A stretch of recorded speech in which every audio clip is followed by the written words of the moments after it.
All right, welcome in, learners, to today's explainer. Today we're going to do something really fun. We're mastering Native American English idioms, but we're not just reading them off a list. No way. We're actually breaking down a completely natural, everyday conversation. And then we're going to lock those phrases directly into your brain using some seriously powerful visual memory techniques. If you've ever found yourself completely freezing up when trying to remember a phrase in a real-life conversation, yeah, you're in the right place. We're going to fix that today.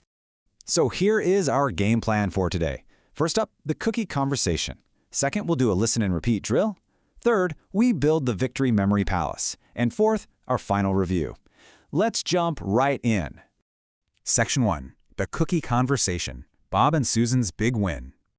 Honestly, there is no better way to learn vocabulary than seeing it in action. So, let's meet our characters today, Bob and Susan. They just hit a massive, and I mean monumental goal. They've been hustling hard, and they successfully sold an incredible 4,000 cookies. Just keep that huge number in your head as we listen to how they celebrate. Listen to the upbeat, natural conversational pace here. Bob shares the fantastic news, saying, "Well, Susan, we did it. We sold all 4,000 cookies." And Susan immediately reacts with our very first idiom. She says, "I can't believe it. It's really music to my ears." Think about it. When you get wonderful news, it literally feels like hearing your absolute favorite song, right? Notice how smoothly they keep chatting about their profits being way better than expected. Susan naturally drops in, "We are finally sitting pretty." Now that means they're in a highly favorable, super comfortable position. And Bob totally agrees, adding, "We definitely struck it rich with these cookies." That just paints a vivid picture of sudden wealth and hitting the jackpot. Now, you can really feel the climax of Susan's excitement here. She literally exclaims, "I'm so happy! I'm on top of the world!" She feels like absolutely nothing can bring her down. But check out Bob's grounding warning right after. He says, "Me too, but don't get carried away. We still have to deliver the cookies." That is such a perfect use of "get carried away" to mean losing focus or losing control because you're just so overwhelmed with emotion. The job isn't done yet.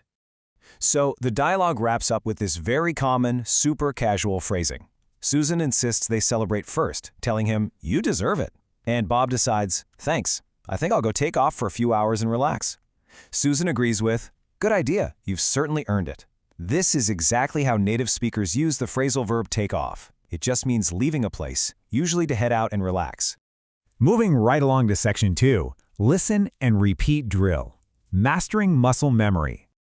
Okay, knowing the words just isn't enough. Your mouth literally needs to know how to say them. So we're going to slow things way down to focus on phonetics. I want you to repeat each phrase out loud with me 3 times. Seriously, don't be shy. Ready? Music to my ears. Music to my ears. Music to my ears. Great job. Really feel the rhythm of those syllables. Now let's enunciate this one clearly together. Ready? Sitting, pretty. Sitting, pretty. Sitting, pretty. Did you notice how that double T in sitting almost sounds like a soft D in American English? Keep an ear out for that. Struck it rich. Struck it rich. Struck it rich.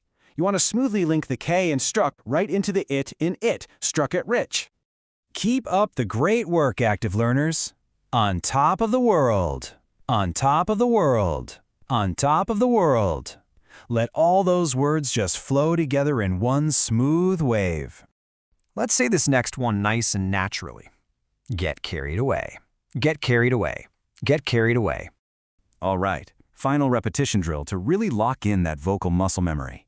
Take off. Take off. Take off. Fantastic work. Your mouth is now fully trained to say these idioms without even having to think about it. Section 3. The Victory Memory Palace. Linking and exaggeration. To make absolutely sure you remember these, not just for today, but next month, we're going to use Tony Buzan's exaggerated visualization techniques. I want you to step into our Victory Celebration Memory Palace with me.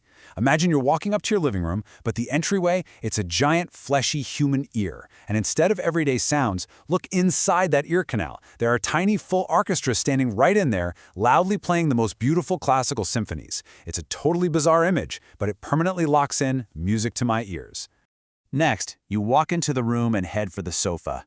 But this isn't your normal, everyday couch. It is completely covered in luxurious, expensive velvet and heavy gold cushions.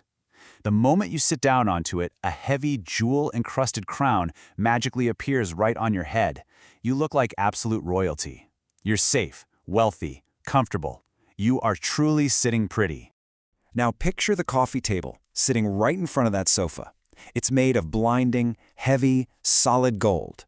I want you to imagine grabbing a massive hammer, raising it way above your head, and smashing that solid gold coffee table as hard as you possibly can. Watch it crack wide open, violently spilling thousands of sparkling diamonds and gold coins all over the floor, literally bouncing off your shoes. Why? Because you just struck it rich. Okay, now look straight up. Attached to your ceiling is a perfect miniature spinning model of the Earth. Defying all gravity, imagine yourself suddenly standing on the absolute icy peak of the North Pole, right there on that ceiling Earth. You are triumphantly waving a giant victory flag. You literally are on top of the world. And man, this next image brilliantly illustrates our next idiom. Look over at the crystal chandelier hanging near that spinning Earth. It's come alive. Its crystal arms are physically reaching down, grabbing your party guests by their shirts, lifting them up and floating them wildly and uncontrollably through the air across the room. They literally cannot control themselves because they completely get carried away. Finally, turn around and look at the room's large window. The glass suddenly blasts wide open. Your favorite comfortable reading chair sitting right by the window suddenly sprouts massive, loud airplane wings from its sides. The engines roar to life, and the chair literally starts to take off into the open sky, leaving the whole party behind. And finally, Section 4, Final Review, Locking in the Fluency. So we've heard the conversation, we've trained those vocal muscles, and we built a pretty crazy visual memory palace. Now read along with me on the screen for one final, highly energetic run-through to really seal the deal. Music to my ears, sitting pretty, struck it rich, on top of the world, get carried away, take off, boom. You now have 6 powerful native-level idioms perfectly locked into your active vocabulary.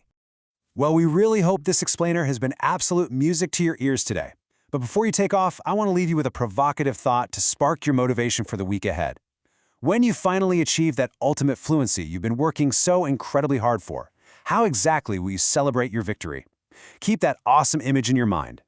Thanks so much for joining me today. Keep practicing and keep reaching for the top of the world.